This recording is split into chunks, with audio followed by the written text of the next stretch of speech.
அன்பு என்ற இந்த ஒத்த சொல்லுக்கு எடுத்துக்காட்டாக திகழ்வதுதான் வேதாகமம். இந்த வேதாகமத்திலே திரியேக தேவனின் அன்பு மிகவும் அழகாக நமக்கு வெளிப்படுத்தப்பட்டுள்ளது. இதிலே பிதாவாகிய தேவனுடைய அன்பு யோவான் 3:16 தேவன் இயேசு கிறிஸ்துவை உலகத்திற்கு தந்தருளி இவ்வளவாய் அன்பு கூர்ந்தார் என்று எழுதப்பட்டுள்ளது. இதுவே பிதாவின் அன்பு. இயேசு கிறிஸ்துவின் அன்பு கலாத்தியர் 2:20 என்னில் அன்பு கூர்ந்து எனக்காக தம்மை தாமே ஒப்பு கொடுத்த அன்புதான் இயேசு கிறிஸ்துவின் அன்பு.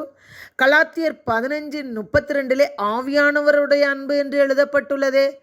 ஆவியானவருடைய அன்பு என்றால் என்ன? இதுவே இன்று நம்முடைய தியானம். எபிரேயர் 9:14 நித்திய ஆவியினாலே தம்மை தாமே குமாரன் பலியாக செலுத்தினார்.